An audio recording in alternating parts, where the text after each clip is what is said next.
Ghana was able to make sure some performance course against Germany. Your ball boning in the football mundial. Say technically, and mom and a game game you could see end-to-end action, you could see competitive nature, individual brilliance, you could see coaches say, yeah, handwriting, thumbprint of coaches working. And the coach was appear. And they Ghana koye, and they joke him loan a kosia kind, your ball bone we Ghana into me unqualified here. But that game technically was the best game of the tournament. Ghana ko PM ewo 2022 Qatar. And also if you look at group and them, you could show my South Korea, you could share Uruguay, you could share Portugal.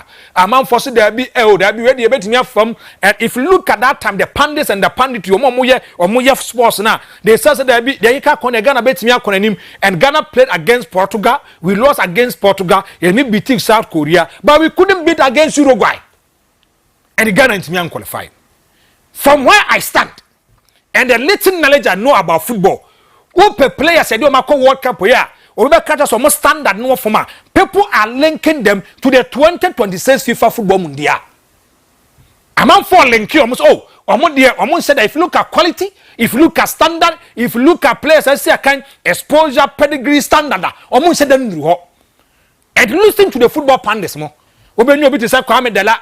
We no bit to say Biggie. We no bit to say the champion Harry Wuamo, striker more. Your friend say and the care more, Ayala more. If you listen to them too critically, all person much as you team said that you but you need from team no. So the Black Stars of Ghana goes into the football mundial. A lot of people say it me Panama. Yes, Panama the Akano, yen say be a third place with their ball. Because it was going to be extremely difficult for the Black Stars to beat the Three Lions of England. A lot of pundits said it. My dear man from so modest expectation and at the care connect here a mean qualify and as I qualify corner yam pet third place team be na fi enko shomo makano because means so my beat say England and then means say Croatia ya shep Panama na musa near to me a close game no ya manage game no technically then we qualify for the next stage. But surprisingly the Black Stars of Ghana goes to the football mundial or say Panama through Calipurenchi. Calibrantinya go in my hopes na iron nano. The hopes came into bear. Hope na ira man for so there be and a young mean choir. A lot of Ghanaians says there be. You heard the performance rate of the Ghanaian team. And no my ya get to bet me him. And then be a come say, do be catch us a coach in Mobo Biano, the person is lying. Do be catch us a coach or Mobo Biano, the person is lying. And I'm going to explain to you. Now Mike Lawson will tell you. What say? Players doesn't play for clubs, they play for coaches. Players, they don't play for clubs, they play for coaches. Now, if you look at our technical team, Coach Kures, you could see his handwriting and indelible mark. You could see say Jumana Oyeno, say na Oye Jumano. He is an experienced coach. Open coaches by what now representing nations at the football mundial 5 occasions. And if you look at 20 years into the football mundial, Ope coach Bakwa Okobia, a coach Carlos Kures, wako 20 years, 5 times. 5. So when it comes to experience, exposure, pedigree, standard, or so. So if you look at our game against Panama, first half, the performance of the Black Stars was abysmal. It was symbolic. But coach was able to read in between the lines or draw up a strategy, goes back to the drawing board, map up things, Ghana Kwakoshe Panama. Game back corner Ghana for slow. Slow pa was against Oman at England. Adaya, who Jude Bellingham, who are Brian Didi Hurricane, who a couple of players at AC Akai, Edema Maya, Nidi at England. Or Fostermo and other players when it comes to the EPL or outside the jurisdiction or the domain of the EPL. And we see a kind for the various clubs over Europe, their performance rate was so. So Ghana can qualify. But eventually, after 90 minutes of soccer fiesta, after 90 minutes of game and course, the Black Stars of Ghana 0. Oman England 0. Ghana qualifies.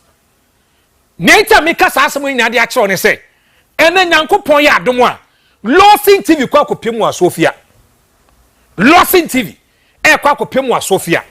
Now when you find the public viewing is say we are taking the football closer to you. The football na ebreu. And ebia baby edisa ebia see new site.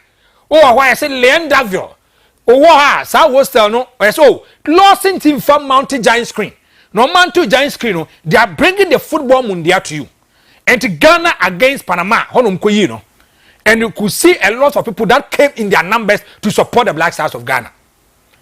Ghana against Oman at England and also Ekoso and that game no if you look at Ghana form performance was never so Ekoso abuakwa over sudden so me I dead them because so abuaka phone cannot match Lendaville for because over Lendaville now man for the hostel no so a 9-story building and now man for just bobia boma ababia ye who said car crack kokaba but they came in their numbers and they came to support the Black Stars. Eventually the Black Stars of Ghana is moving here. A game against England Jesus Christ, it was a crazy one. It was crazy. We said a man for CBPM war, and they said a man for the Black Stars next year. Let's watch some of the videos. Videos, you know. Yes. Videos, no. And too crazy. We are bringing football closer to the people. And then, Sophia. A Sophia that did live comment to me about 9 o'clock p.m. The Black Stars of Ghana versus Croatia. Why NSN Yonko? Predict and win because you bet Jenny fanfare because dire man bitters never ba. Dinyame. You bet someone else sana was ya kakra no jo popcorn. Now fe o shake game no. Now fe o yo popcorn. You better to na mama for be money jams be koso Ghana yet me say Croatia ye nije ye show ye ensure your body you have qualified for the next stage of the competition but there ba kun say who open accounts ama hunya hu ade pokunya me ahire ni okwa bia accounts a okopem o CBG won o save so this can to first impression counts mas can no so and say it me send signal to other countries me matches a man for so there be ya avoid the second position ya avoid the third position me any first massa. We went to the World Cup to perform. Yankwasi ekwa ko diagro. Se ekwasi ekwa ko ye adwuma dia. We should be ready to meet any nation that we want to meet. Ye kwa ko shine ngade no manka. Hurricane wo ho, we wo ho, Jude Bellingham wo ho, no mabbo Bukayo Saka, no mabbo ombo pool of players ni nyina. And a man for the certain kind of fear they to you so and uncle with the Ghana can never beat them. Ghana best when you cry baby a bay 2-0. No more cast almost to be a cricket score line and a bear avalanche of goals. Massa. See a near brace we are going for the World Cup. We should be rest assured say any country be a base and be a quackosiano. And to Ghana near him nay. Yen yanko Pimo Sophia. Ye quacko G ni about Black Stars say qualify now when him na ni jet me a coso. Catch you in any asun canchen as Obe Pimo Asante Mantam Kumasia, but be any Jenny Cosunia Sophia. And to be who come Tanko, be who King Eben wo, Obe who Kwame Dela, Obe who Edison wo, Obe who Biggie wo, Obe who more power, JT Muninano, you see them over there. And a lot of time in a hona game, no, ye be you know. Lot of time na hono. E was so dear, kono, you be a bit making a bit my so when you bomber, I bring Sanus now, or bit make the wahibi. And Tnefie, Pia Bontain, go and celebrate the Black Stars. Acknowledge their performance. Say, oh my Ghana, you get my year, boy, in your quack, I'm a baby to me a contain. And to be a wood team, you will nano pay. The Black Stars of Ghana is at the football mundial, and the performance of the Black Stars of Ghana is glittering. This is the time for us to support them. And then you quack Pimo Sophia, now feel be a at me, Eddie bro. And when it can make a show, say, the events team, the events manager, and coffee, then a pound for near quack Pimo Sophia, I will be there live. This a man for send a Franko person who trap picture, person who didn't come on. You see me, don't worry. Meba, now if you didn't come on Eddie free ho. Now we can cut off a mebo Eddie amount, I don't know. Now, man for my one. The Ghana Education Service, Eddie letter about Bontain. Before the Ghana Education Service, the letter about Bontain. Now the Ghana Police Service had a letter about Bontain. Almost say, or more catch the school for na extra exams, or more coffee and say, if they engage in any certain kind of violence, I did be on piano, a school no, our more corner, and the problem, everybody cares, everybody violence, bebano, they will come after them. This is a Ghana Police Service. Or Kasawi, you know, and a Ghana Education Service for so Kasai, and the far choir. Ye faso ye money we square fast way ko celebrate yo mo ebi ho the car no akọ no the amane ba obi to be the helicopter ko fa ne ba ne sa no ma no. These are the kind of things that they were talking about. And the Ghana Police Service for at the press release by on the press release by no, they were serious and they said emphatically, they were explicit, they were sincere, they were honest, straight to the point. Almost say almost catch them kwana A B C SSC ni say and now what doing say ye be wiam wa so ya ja wo say bia wo ko ade bia wo ye bia no tie me bia ade bia wo ye bia no they will come after you. And ade now if it is a bad thing they will come after you. Now mami ka sem ba ko where I'm happy the Ghana Police Service they are doing this kind of exercise. We go to school say be a school no we will pass through the school ni betinya fa yimu yen ko school say ye ko school ni bi keke we are the future leaders. And me kai tama me yakra na me ko school me kan eko baby ti say kentampo cc me ba kwada su Peters me come secondary school me come tertiary now time an ye ko school no na ope baby ba ko na amanfo dwen say wo do ba kwa itimi bo akra no na kwanye wo culture ade bia wo ye bi o ye dwen ho edwen the interest of the parents and the interest of the nation no no ankasa dwen welfare ho a school yen kura no who born dog say who teacher ni now teacher ni ba who share teacher ni no abe kan kwa asam dia share teacher ni no first obi who teacher ni so wo ba ko peba bi kura de fa edebentia there was that kind of fear because if you look at that time the discipline nature and na course was school ma na school from kwa do so obej no want me bebre sa and it's a modern life obeti say UN IMF World Bank say there be me amon kra no ye the caveat bi aba ye the roadmap bi aba and nam me gina hai say ya bon kra ni abo mo apura mo de am against it the bible na muso ka asem bi wo say akra no akwari jimia bata na koma ho and just a what no now because of this kind of indiscipline and social media the kind of thing that is happening in Ghana, sometimes I ask myself, what kind of community are we building? Community building. You see young guys hiding behind social media, insulting big men. Hey, what me jina social media? Dia tama dia him funtem. Or him wow. Maybe you might agree or disagree with the chief. You might agree or disagree with the king. And then maybe oh yeah you are not happy with it, but criticize constructively. Obi de yini paniso ni persona e dini panatem. Ye dia tam left right center, and that is why the society some conform society no they even appreciate them. That be me come say some conform mama awards no Ghana Journalists Association is some conform no go and check the kind of people that they give them award and conform no ye dia tem.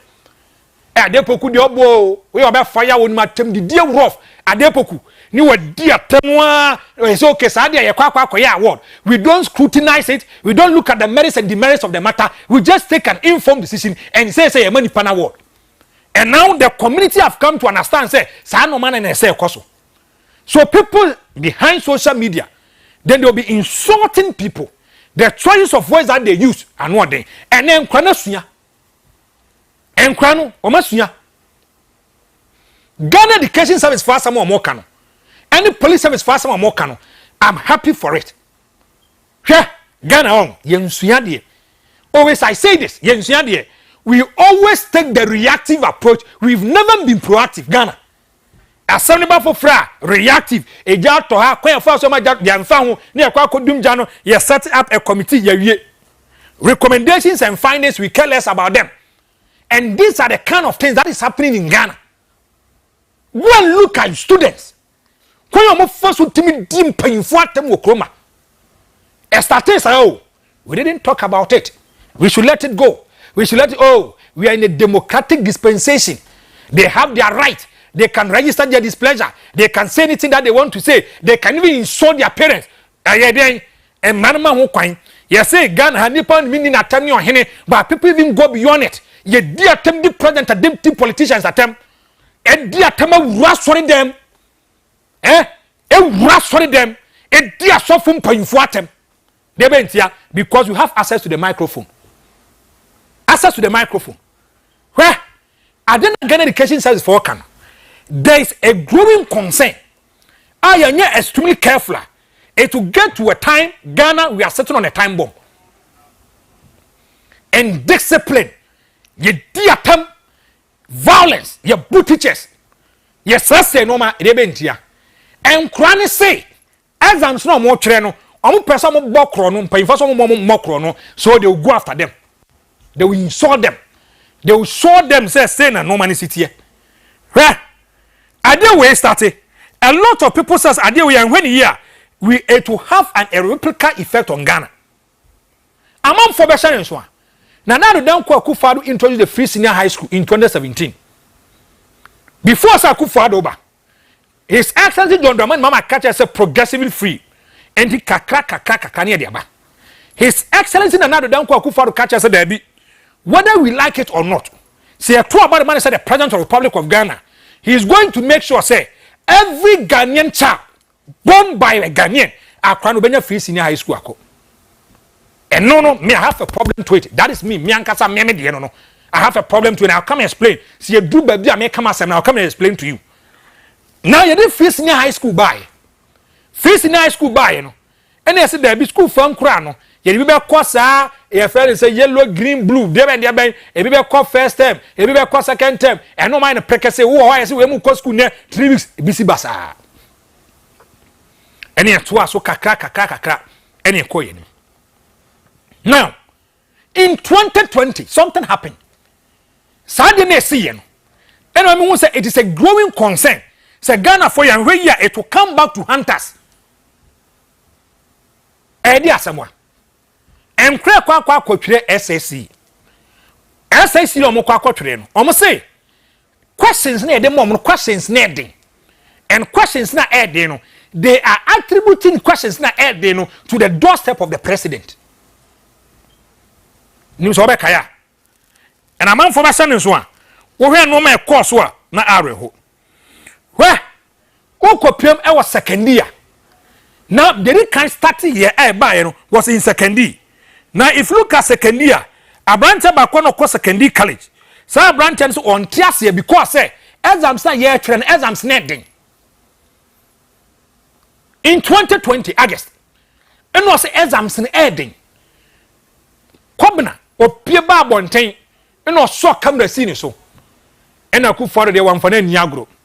Then would dear Akufo-Addo attempt and who would dear Akufo-Addo attempt. The reason is saying, or say Akufo-Addo and Timia more, I'm a baby and Timia and Conkai. And the kind of questions I buy, now nodding. And to do by the kind of words and the kind of utterances, choices of words or use you now it was too hard, too harsh. A man for said there be a some now chronic cano and nodding. Ojinaho and Fanticasa Muka say questions now bana air day na Akufo-Addo now more certain questions no and even call the president to be a talk. Was so you talk or your belly talking to the president. Edebentia oh kwa exams. Exams now kwa no there one man just happy pano. You are not happy with it. When you're happy with it, no, you are pushing to the problem to the doorstep of the president by attacking the personality of the president, the fair gentleman of the land. His Excellency or friend and not Danko Akufo-Addo and because Akufo-Addo is Jimmy for. These are the kind of comments that the boy made. Or can't I hear you know? Among us, oh, now then I will be so in your or you cry and or register in this place. Say Jesus Christ. Hey, no man ban here to say. Oh, kwa SSC. The questions is not being printed by the president, and your president set up the questions. Work for school for 3 years. You've gone to the ranks and far. Why you be here? Exams. Want me and the paper. Paper no want me and no. A brand and babon jai. And I be here. President would deep present attempt. I can some the His Excellency or Randy and another Danko Akufo-Addo. A severe and a man for Kasa one hour to testament to die. Now, man for Bassan's one. If you look at August 4th, 2020. Chiribua Kodia senior high school students destroy properties over straight invigilation. Where ye 4th of August 2020. Chiribua Kodia here. And Kwanaso Makako paper. Papers no more channel. Invigilators more straight one. And as I don't want Tiasia. And almost so. And na encomiane properties. I yes school need no say school no. A big glasses boulevard blaze. A big bupun konya. Send no mess, send no my bentia. paper ma kwa paper na edin. And the paper na edin no, they want to register their displeasure. They want to bring out their concern. Concern in the say, just omu come school no, omu pie glasses, louver blaze. School properties vandalizing. SN no was school mo. This happened on the 4th of August 2020. Mekai, the member of parliament, at the area, Kasom Kwatem Kwana, go and see how people insulted the member of parliament. Among food, the member of parliament, not about there, they did not see and Kwatem Krano. A bra crack exams. Exams no quack one to me and tre. Was a quite me first with their canas and say, I saw a same was school more. Member of parliament for the constituency of the area. Eba want to make us young Kwatem Krano. Go and listen to the parents of the child in Krano. Omu MP natem. Ebentia because the money and they are happy with it. They are cool with it. Where? Yo ha. Ana brand here me kana say me. Ne papa babo nte be pa chew. Ebeka so obe stress accent na na dan ko akufuado. Se ne banan kasa ye di odi natem ntwa so. Amanfo kasa ya akufuado nan kasa ne discretion. As the point so obe so na so won so. I never heard the president coming out to talk. Mantida say akufuado babo nten so oba be kasa. Now esiwie ye no. Ti asema make esiwie ye. Now, if you go to other jurisdictions and other areas, normally so see other schools are not areho. Amount for better in one, and grandma come son 7 and 7. Oko pay more Tiana Senior High School, and no what up I Kasna Nankana upper east wo. Hey, everybody young couple. And grandma come watch it. Almost one watch the exams. Now, as I'm so much so, and the woman who so they want to deal with the president. They want to talk to the president. And that day, I said to myself, so we are all sitting on a time bomb. No nyam kura, no mujinaho, no mudiatem the president atem. People even label him to be a chimpanzee. Can summer ya and krama kuma watch it. And what you and ma come watch it.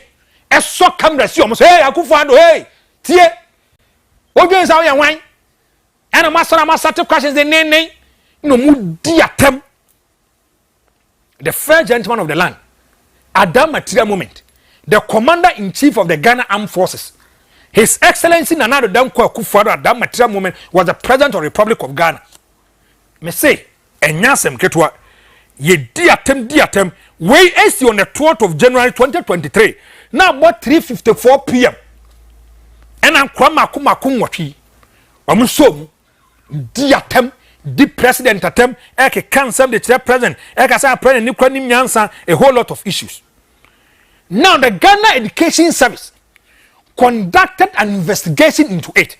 They set up a committee to do their findings and bring out their recommendation and what really went on.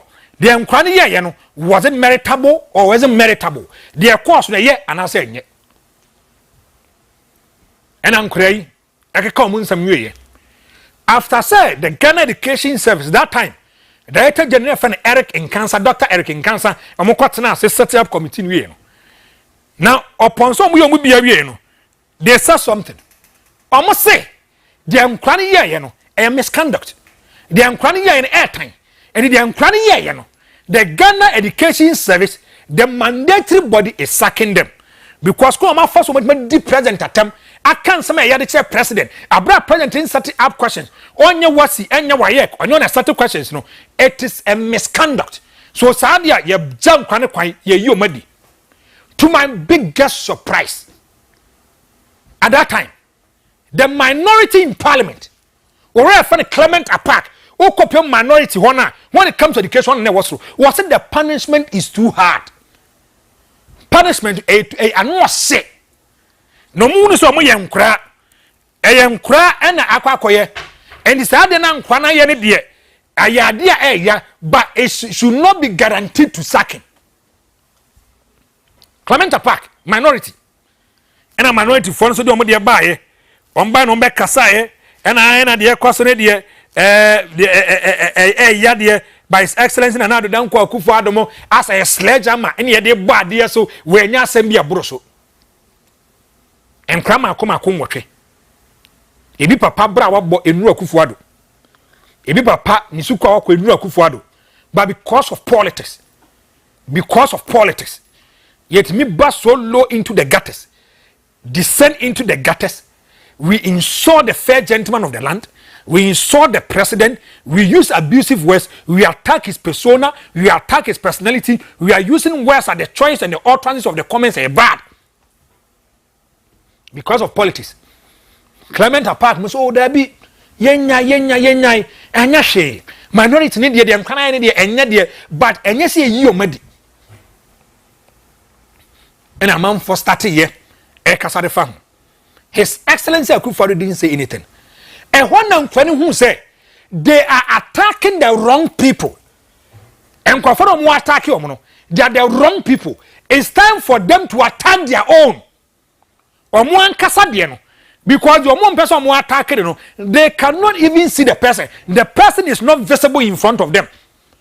There is a distance or a barrier between omo and the pan of mo attacking when Akufo-Addo that me tell no mo attacking no what Jubilee House. And the omo ya end me in fact. They made my and say they should go after people who are close to them. No so say they fine. You bet yes teachers for nankasa so. Teachers for no. You bet yes your mo nankasa so. Teachers for any no be die ebesi ani. And to be say if you look at the rampant nature of how students are becoming too indisciplined and the way they are conducting themselves they are conducting themselves in a manner they have to attack the teachers. Violence like teachers for now so no modeko. Go and see how students are now beating up teachers because of straight invigilation.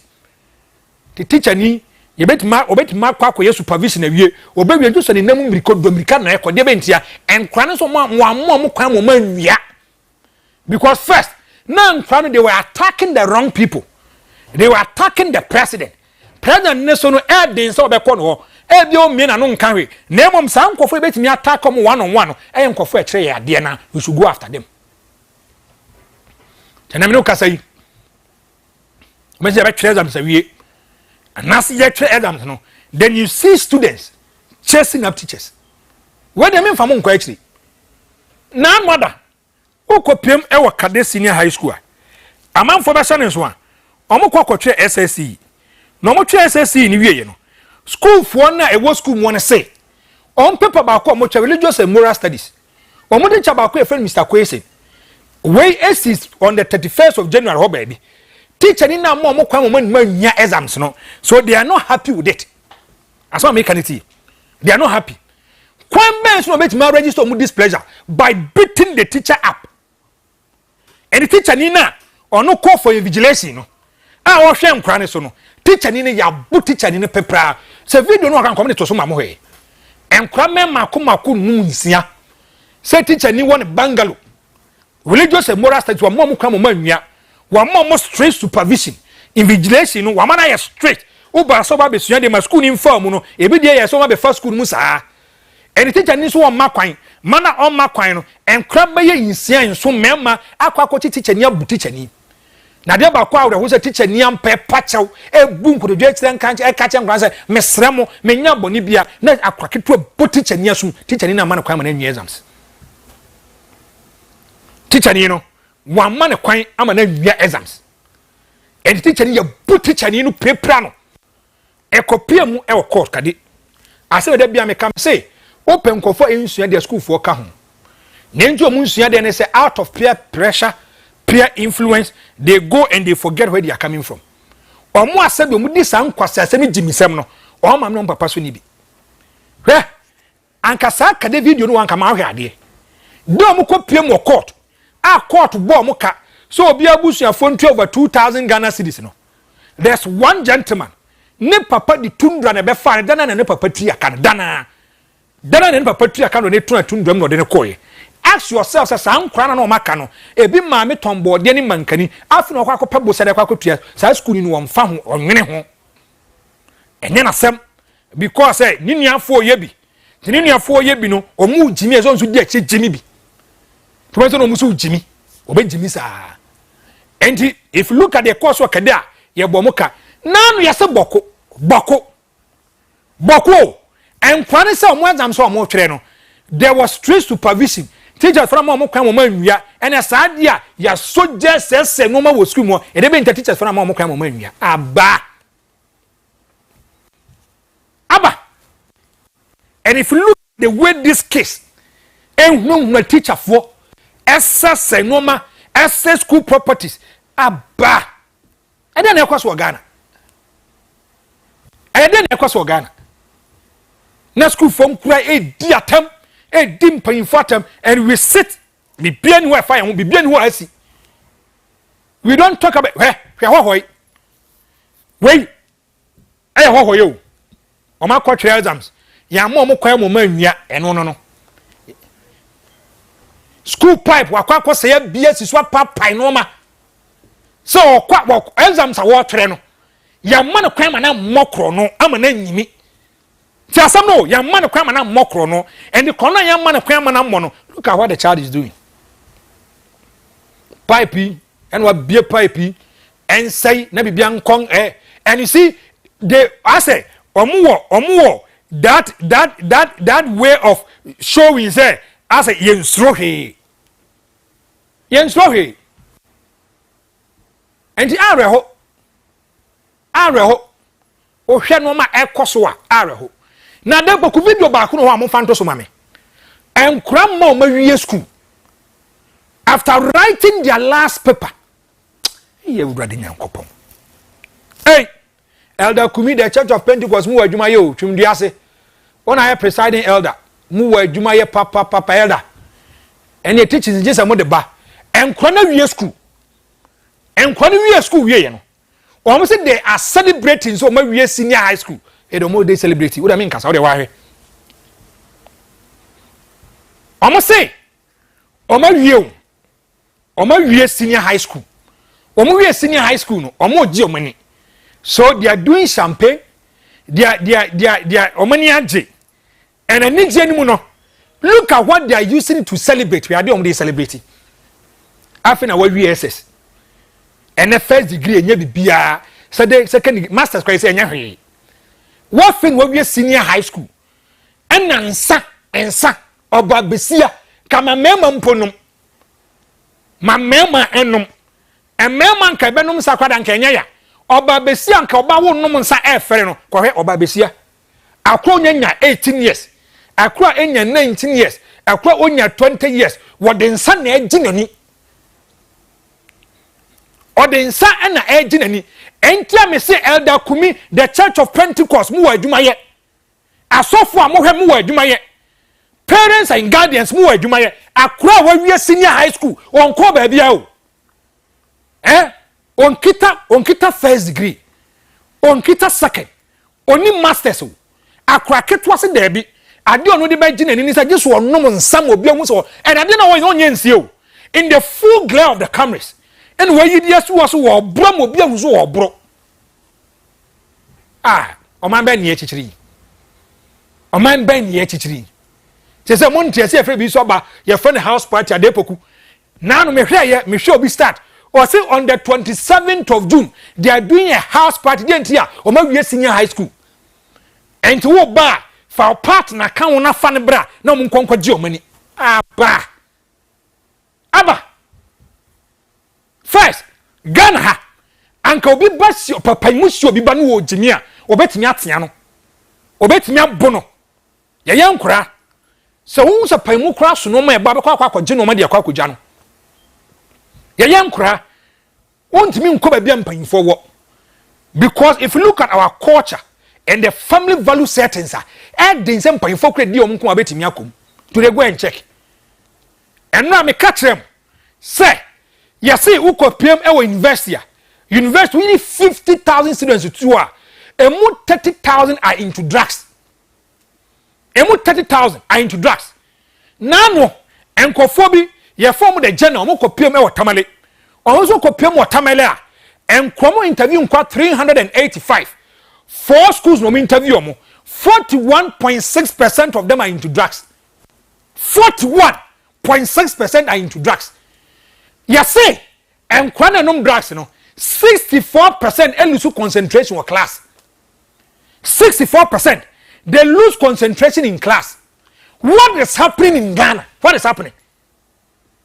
As a nkwano mambano, omudu senior high school, as ye wu omusu ni pada. As ye yenko bida. And we sit on concern, we care less about it. These are our future leaders. When we yenko China, we pray that they will occupy big position and portfolios in Ghana. These are the kind of people that we are talking about. About be say yin send the siwo. Cause we chance bruce. Me say one day I had the opportunity. Madam Funesi be fine. Me say minko jani baby.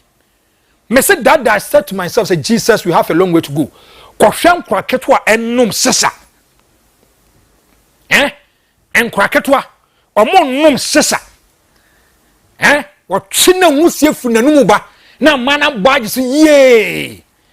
Na unim sesa nom dia wonya guy. Unim cigarette num a wonya guy. Unim nsanum a wonya guy. If you are not into drugs, wonya illicit drugs unyo bia and and put yourself in drugs. Akwaketwa we SS. On free the four corners of the premises. On free hole. Akwaketwa no am making sure say on no e bom. Kana ko Samoso monti ananwa da ball indiscipline. Teacher ni acha kra dia fa akwaketwa ene ne da wo science lab. Indiscipline. Indiscipline is cutting across every avenue and circles of Ghana's education. Teacher ni a obide ne ba bro such na de impart positivity into the child. Manyamisro any book usemi nwura ni mu no wa fa akwaketwa na akosa science lab. Teacher ni and they crash a science lab. And the opposite one in the year science lab. Are we serious as a nation? Are we serious? If you look at the kind of indiscipline that is going on in senior and junior high schools, any tertiary now, it is becoming non-becoming. Tertiary. Obi wo ho ane papa na me hwe school. Nipa na ba be dan sign your baba akwa kan ho say na yire na oni ti wo school mu. Na yire oni ti wo school mu. Ento on be dan na omu mienu nyina da dan ba akum. Omu mienu nyina da dan ba akum. Go and look at how they dress. Go and look at the kind of drugs from them ho asem. And e be a gang loss. E be a Pablo Escobar mo. Omu na ya san kofo na they are the movers and the shakers of this particular secondary school universities. Go and see how indiscipline is entering into our schools. Korea say drugs are the schools no. Now about 80% no is meant for schools. And the bani a chem near the because senior high school ni tertiary no more channel more no. Senior breso maya. Yenya breso maya. Yem kwach them ko fatete no ma no. The name school yes school yem ko famra. Me jitum. Say teachers for them be wasabi. Na kwa mo fa so mo bom kwa na nyansa anim. Ba Ghana ni akwa no hiaja. Ghana ni akwa hiaja. Ya yankra no. Me kuye kwa da su Peters. Ano papa beti mental. Ye bisa question na se won hu a. Kakra be wura with them. Na e fa ni talk through na ba ni wura with them. Ma wo se be wura mu. Now, if you look at them, rising up to the occasions, they pass through a certain kind of discipline avenue. Yes, so sorry, no do a bit what you know. By now, I see a more crowd school. And the Jimmy, no more Jimmy. I will farm more some more. Yes, and you failure crowd school. I cry and failing. May have engaged a lot of teachers and they are telling me. I must say, I cry no more the question to a public trap on clear. We had never passing the coin. And they are crying him say the reason why we set up exams is to look at the strength and the weakness of the child. And by being a strength, no, we consolidate that area for the child. By being the weakness, so we build upon the weakness for the person to grow. What is happening in Ghana? Yes, we have funny. Ya brabo ya money here. That be ya sorry ya stress skelala sulala. If you have bad leaders, bad mentality, say anebeko. If you have bad leaders, oben nyakwa ko catch Saudi Arabia for say. Omo values, omo culture no omo live on no because an abro muskent no you are giving them a certain kind of condition.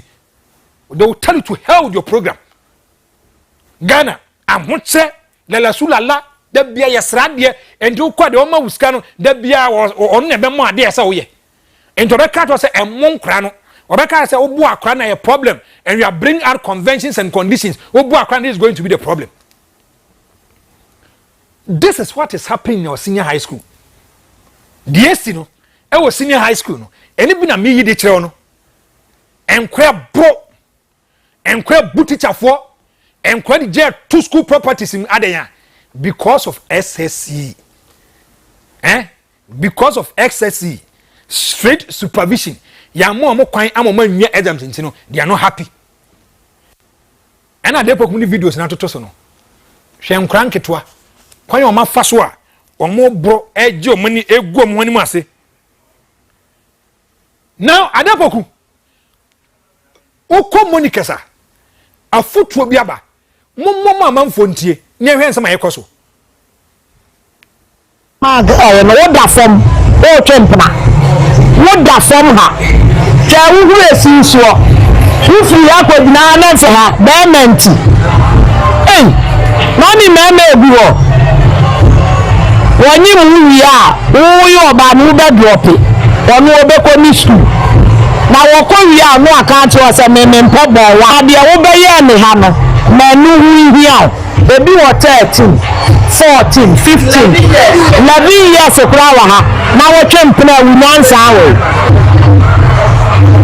ya cha wo form kakrenti form me dia me mayo na meme mfanya we form no me mfanya hwe mo mama nimra bisia na de ntimo ba ye ne no a sese mo ma me mo wo mo so wo mo de bia mo pe no wo mo de beto wo makoma so mo ma daily house ya ni edi next year me aka AC4 daily house ni ka be 30 ni abobo from trace no mo so mo mpa ye bi ma wo mo so obobi amo mo na daily house ko na ni ma global mo so mo na mu aye bo mu din do we ya monikers ni die enso so ye bo di a ye bo house awo ba no amu abetiso no amu abetiso kire say we need what you did for the school.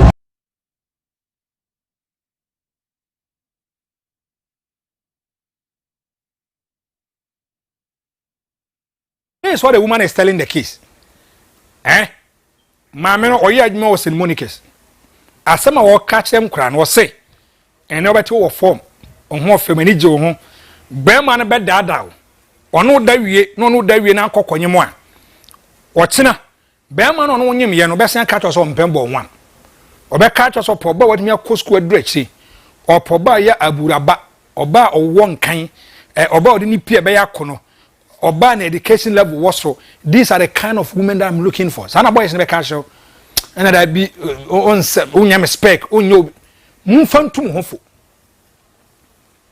mfantum hofo asema da bia me kame say yanhwe ya a day will be coming this case will tell us that we have failed them on my bia mrayi aduma and they don't joke with their religious aspect. Go and check me Saudi Arabia me nko da matu kwa Saudi Arabia me nko hoda ebia Saudi Arabia ko kopiem ho a kwa ma faso mo yo mo no ma no it's extremely difficult for you to get people obenya ni proba ko bi o mo nye papa but say san kra bone yesema ekoso say bia nkra school yes exams o mo buti chanye pre untibi go to certain kind of jurisdictions and area and go and check you will not see it will not happen but Ghana and what la sulala always the western world they will push something on you. I don't know, they want say you are the bonnet, but you don't have a choice. Uniska. And me bow. Say was car and kasa education for ya international body for me catch or say you have no right to even beat up a child. Say yani idea and we believe in our culture and settings. We believe in our family values.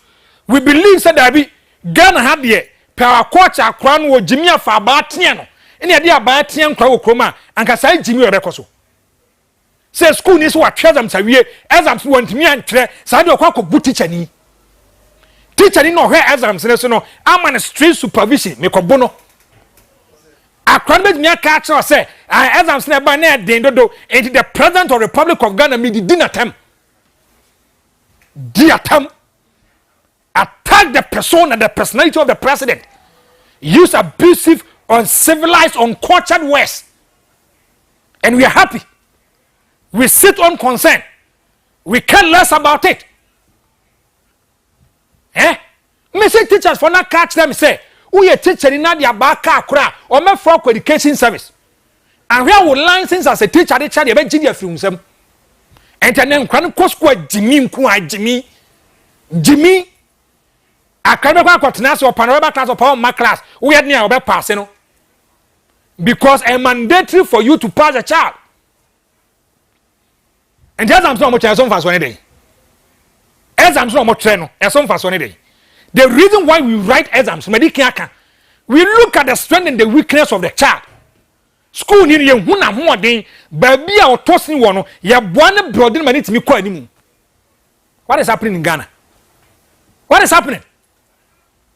Na kwaketwa awie SS. Na wo bon sanko a. There is another trend that's why across Ghana. And the Ghana Education Service has come out to register their displeasure about it.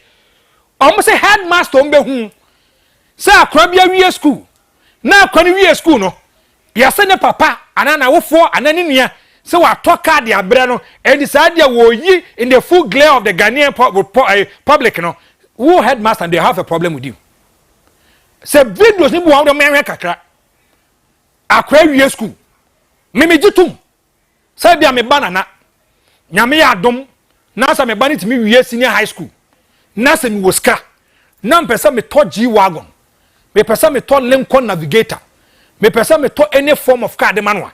So far as I am sika nko de metumi ato de ama. Aya wo fo no eye fe. Eye de. So we ban betumi atwe exam say wie no wani age. But it under two conditions. Not just writing the exams, but the outcome of the exams ni here. Not just writing the exams, but the outcome of the exams in here. See, I'm funny say, me ba nana, we school, or we school no.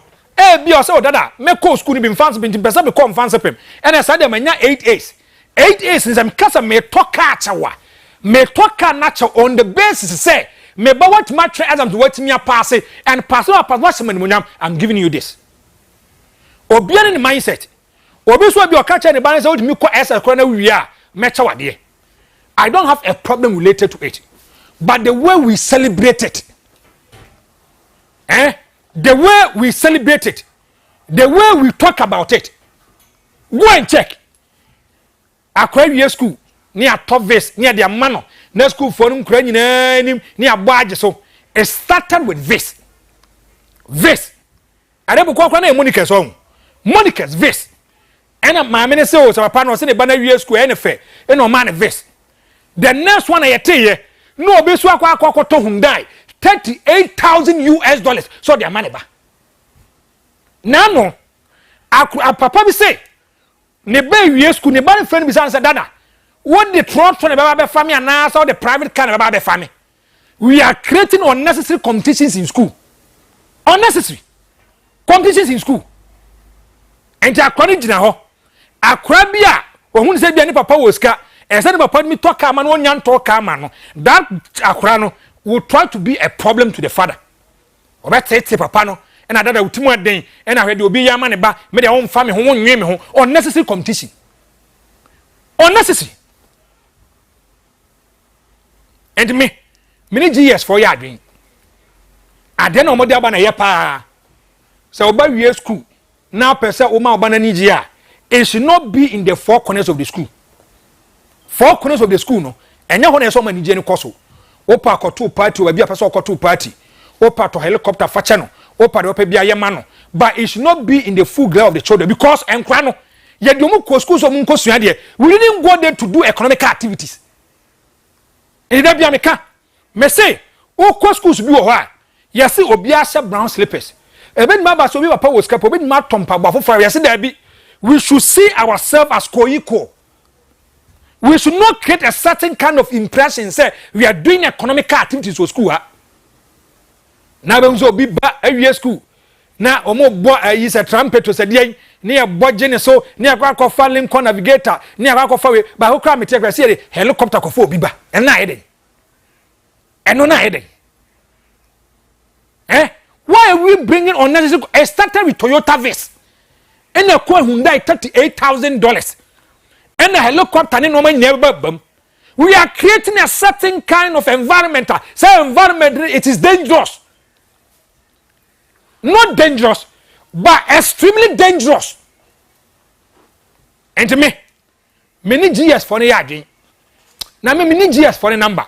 And can me catch them say, some papa phone they are able to buy this kind of cars. Any son man, they should allow the parents to pay for their kids' school fees. Free senior high should not cover them.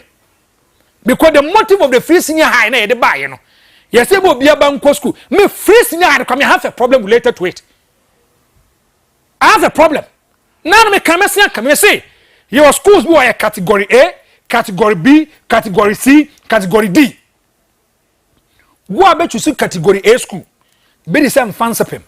Adisadel, Augustins, Prempeh College, Opokuwari, other schools na category A schools now. It is being classified as category A school no. Say hono who person who kwa there. Now who person who bakwa be prepared to pay about 70 or 80% of the fees because we say category A. C, D, hono there.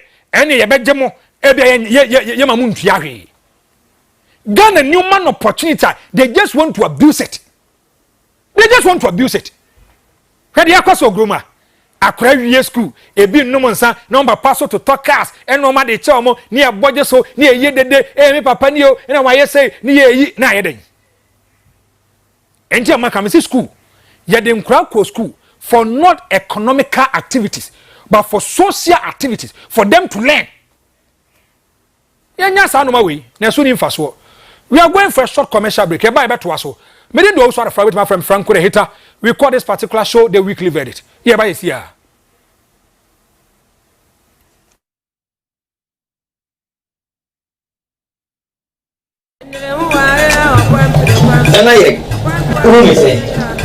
We are fantastic. So we in charge and Cassandra. Lawson layman capsules. A mouse is in Koto Juma yet drink.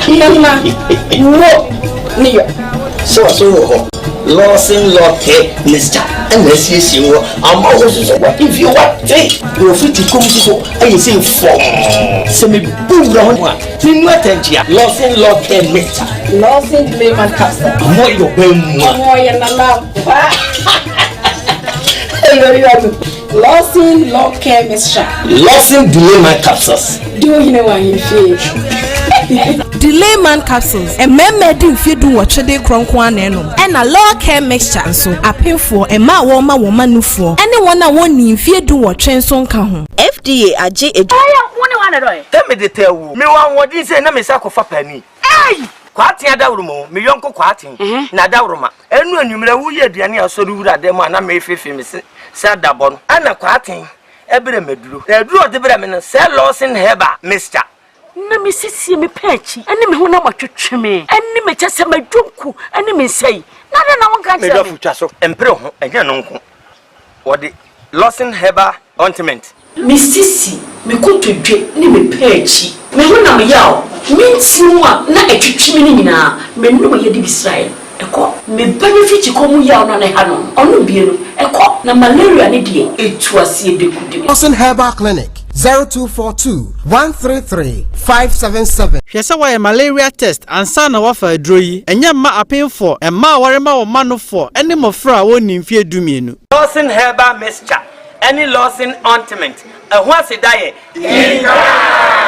FDA aje ejwede nkratoi atum Abusian Lawson Enterprise yabomoba eha eye one stop shop for drinks beer ope e dey akoye program ayaye fro abedin to eye party and now say eye ye and something na ope say eye dokodoko a ye wo Fanta ye wo Sprite ye wo Coke ye wo malt any assorted soft drinks beer we here bia and na eba de and no so anu den kakra na so wo eye club eye Savannah eye Hunters eye Panache and now say case hey I would do the announcement of a moody here, Bemobi, a mother quackedy Ujuman. And Sadin be a whoopia ubenya, and my review say about bitters I just wouldn't swear. Lawson bitters assaulted. Whoop a ginger, whoop a dear hay, you will never be ever had more. Out of 4 wushe, eye Lawson Enterprise nko a na se wusika sem a wo de efa ensa ho no emo ano a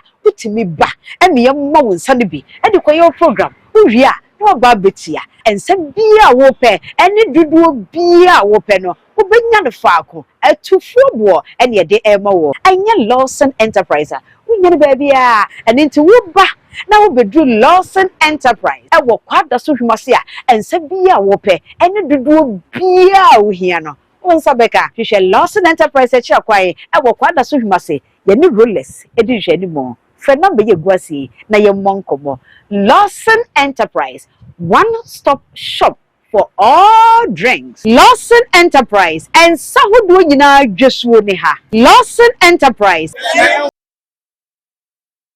Welcome live on Lawson TV. We call this particular show the weekly verdict. Many do also refer with my friend Franko the hater.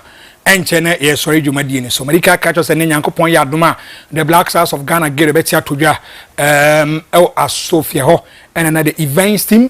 Obi aye kwa kopi Lawson team ni nyina omokwa kopi na fe the live commentary dia ba Lord Park ona na Jumadi ni bia betimi akonka nti me show wo Kumase na oben ha take this advantage na bra be pim na hwe game ni bi yewe so anoma be brene be koso before during and after the game no ma be brene be koso and Mr. Vincent Kofi na de pokuni team ni nyina no mo ho and Charles Ewa Papa Dad abranti e friend asunaba isimu nyina no there is the events team then the MCR Ura mo ne logo sumo ne Kingsley mu nyina no be there on betimi aboma bibia timi akonkan asem we da bia meka ye ho na no na PURC for ka kire se nyankopon ye adom a ye ba betoto tariffs mu enkane aboni nsuo bo ma betotum na utie de ekwa empanfo be so mo kire se o he tariffs no ho nsensem a electricity no 3.94 sa so na eba nsuo na 0.98 me I believe in one thing.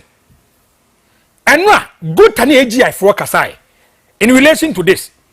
I must say, as a debia tariffs in 2 year to 2 year to 2 year to 2 no is also affecting the ordinary Ghanaian.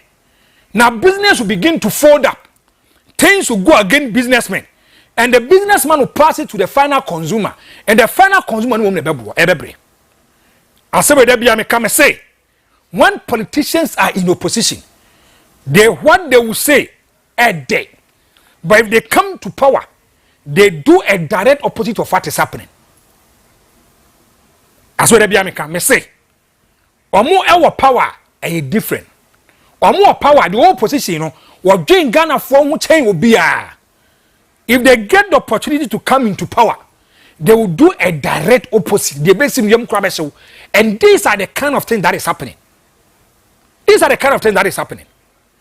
PURC for catcher say, ye baba to tone kania boom, ye baba to tune so boom. Media dikan. And so quad you have a problem related to it. And kania wanna have a problem related to it. Now, His Excellency John Dramani Mama, go and read the manifesto of the National Democratic Congress. Almost one, they are going to relieve burden from the ordinary Ghanaian. And to Ghana near light. Ghana na the light di juma. Ghana na di so di juma no. The tariffs, they are going to reduce the tariffs for the ordinary Ghanaian. This is what they told us. A lot of Ghanaians bought into it.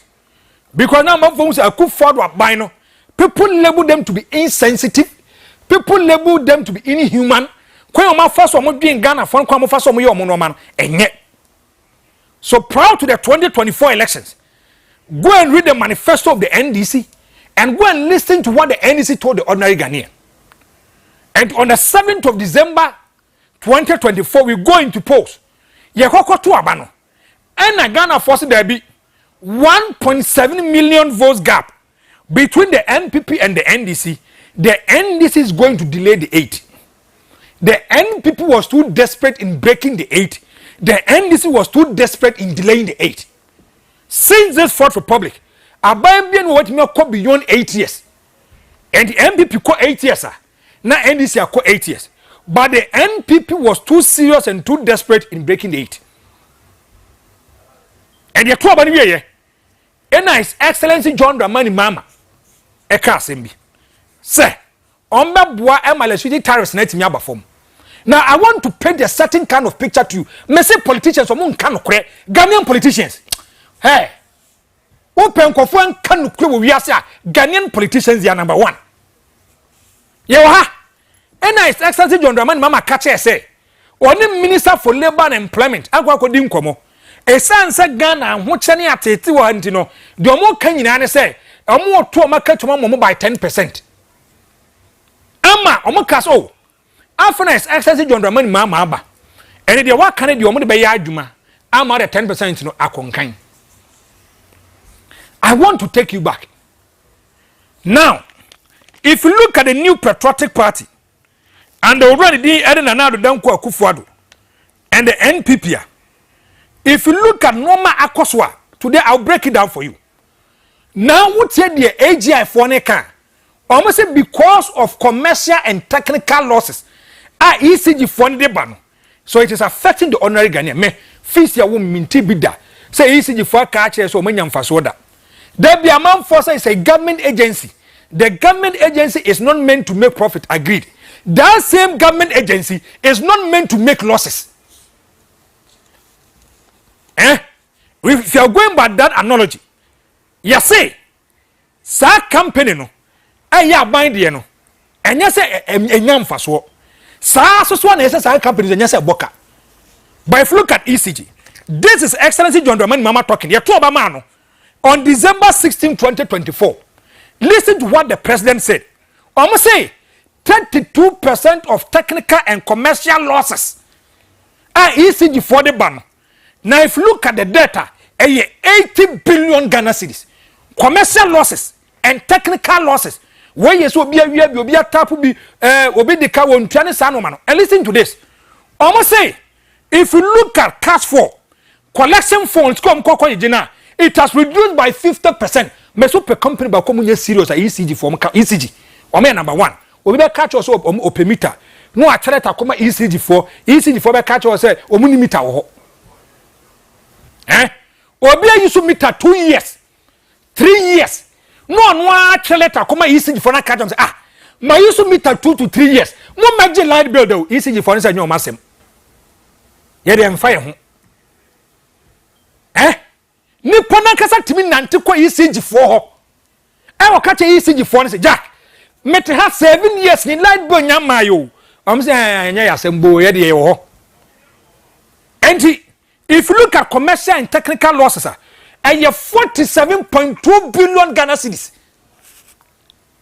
47.2 billion. Na biso mo san ka papa company and come run ni say. Ayo papa company.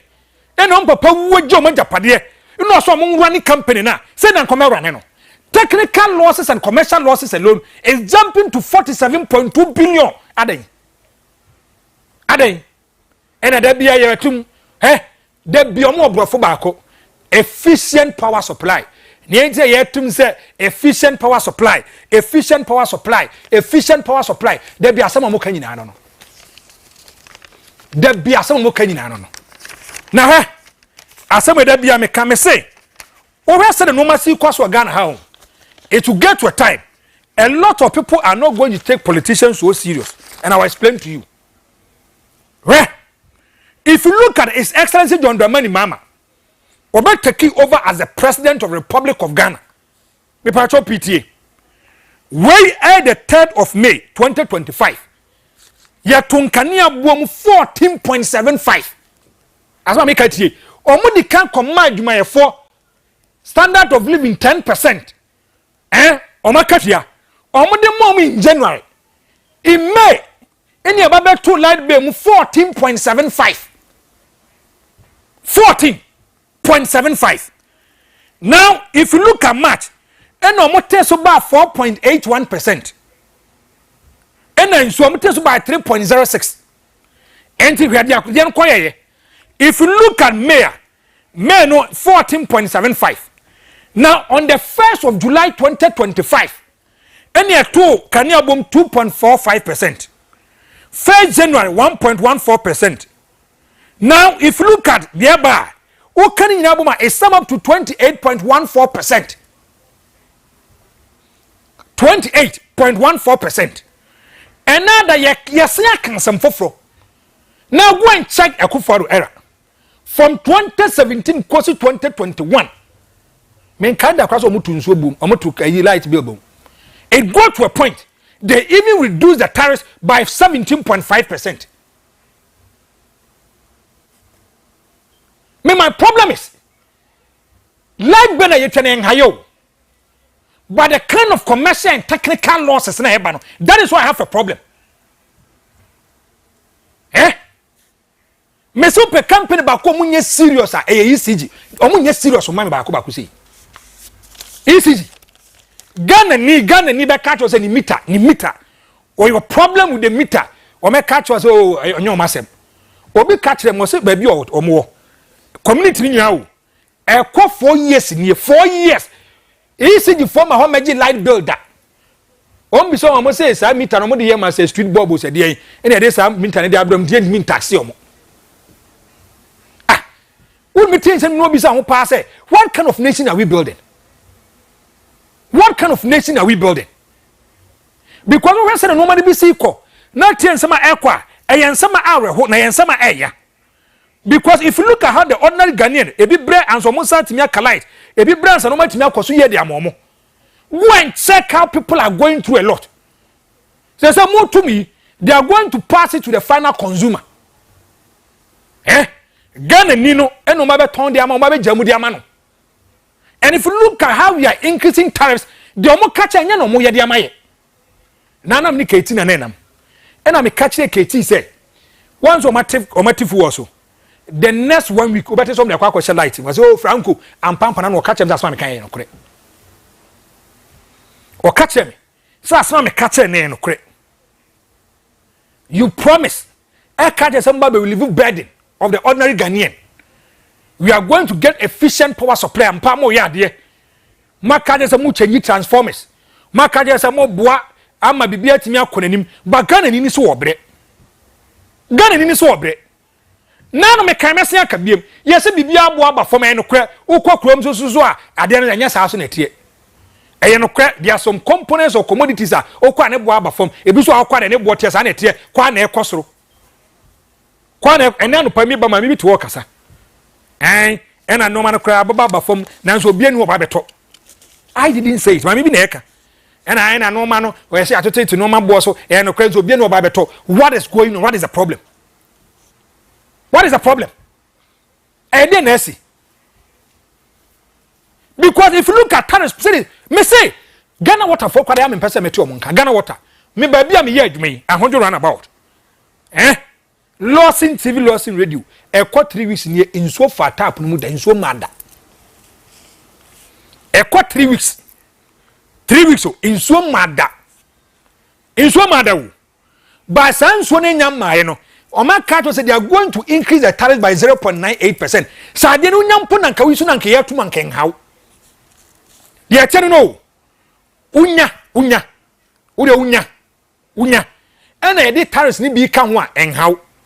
But then unya yes ya to dem di amam aden unya so unya kwa na wutu anya ya but then unya mesi baby am we e kwa 3 weeks nie ensuo ankasa enflow ha ya ma me o ye clean yi onu an ko bu nsuo e di gigalo mu di ba be sisi ya na bia yi so di no mo so mpeso mu sisi no wa Ghana waterfall ka bibia mfa nkyerɛw omo ntwe bibia mfa maw because I am a client, I am a customer of your product no. And who money so about be catch them say be one technical problem be one issues be ha e bia wo close because of 1 or 2 reasons. Omo for official communicate bia ma bonten. Official communicate bia ma bonten ni wahu. E de bentia. Me nanu na me ka me say ECG force wa for plan bi. Plan o ma fa ni so munim say anya hwe so mama me ye adverter se e ka se e dundum lighter mo am what TV radio so no mo be come am for this kind of area baby enyom responsibility any TV for radio for responsibility. You are a company, no what customers, what clients that you are dealing with. If you respect them now the bar bontia e so say the ma mo TV radio so no social media for no to publish it for you. Obi wo ha some app no ko nim app no. Obi he doesn't know anything about going on the internet. ne de ne say what radio ne TV ho no tie that person no so that person has the right to understand what is going on in Ghana. Enter my catcher.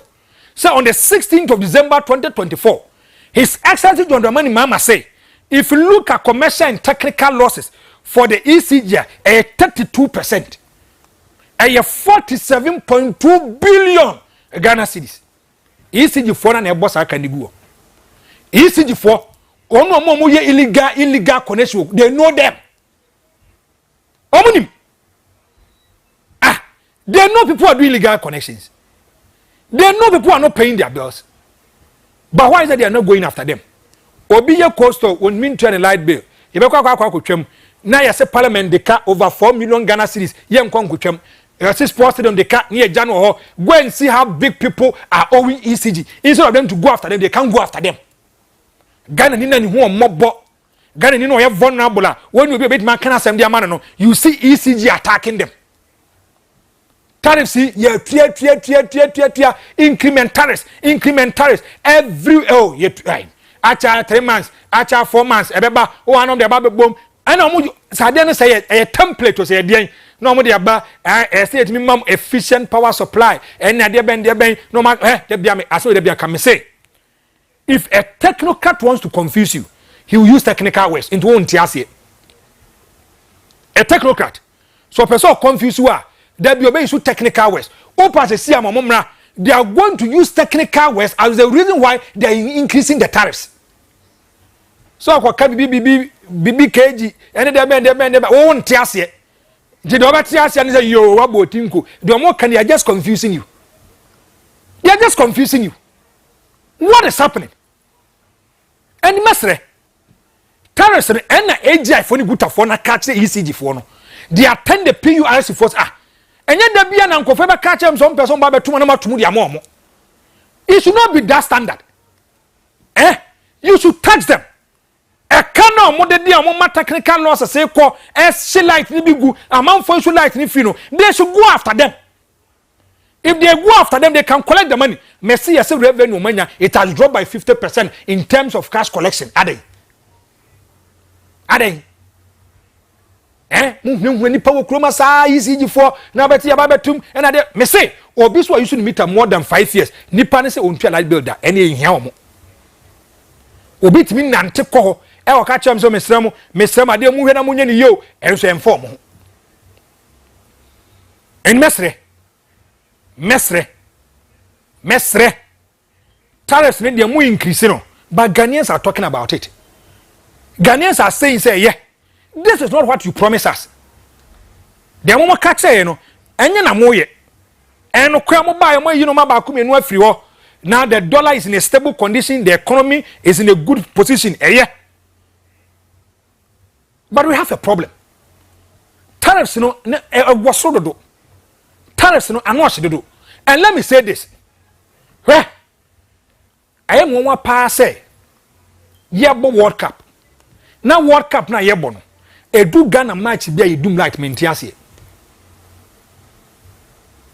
Yebo World Cup.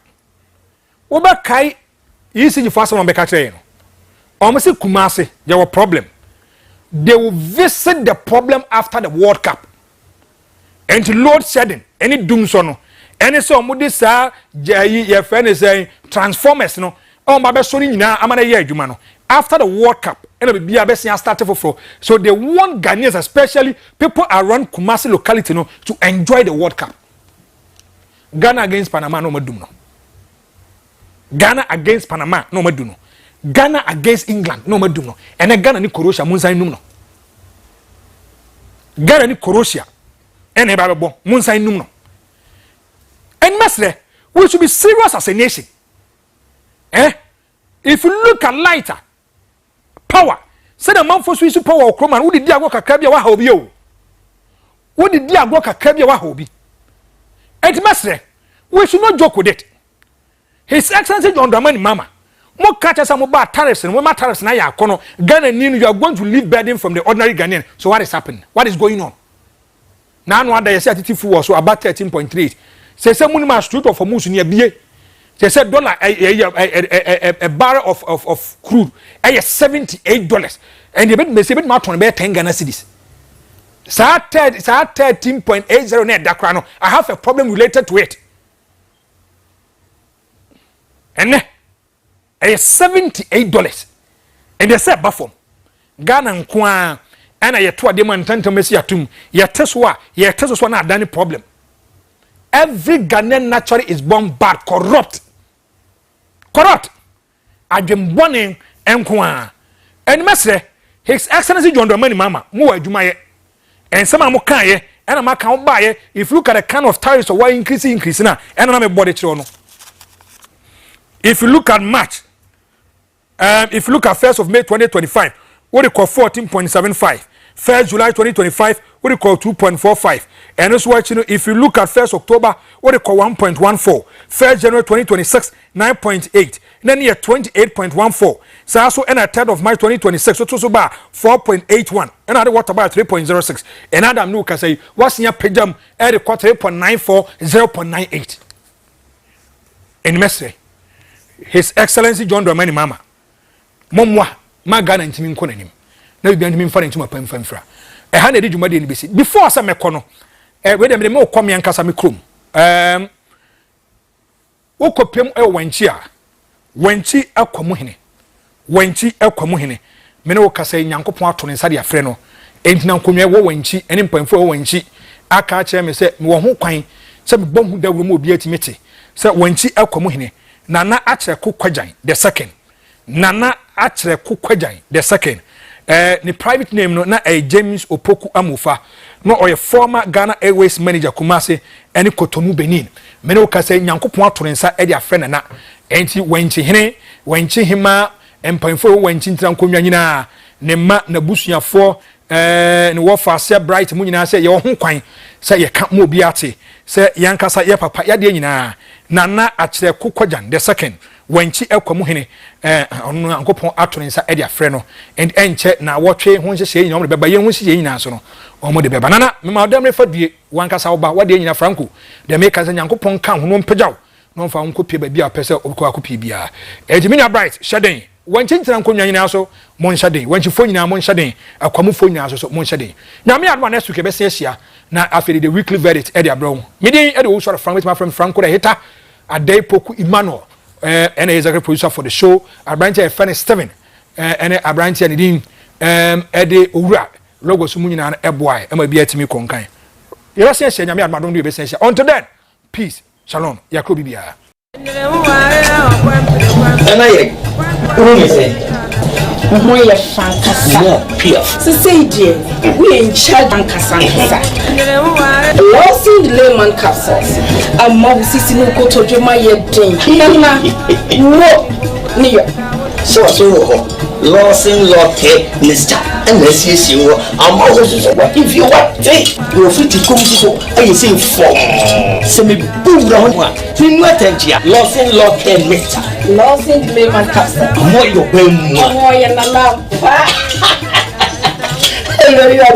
Lawson law care mixture. Lawson delay my capsules. Do you know what you feel?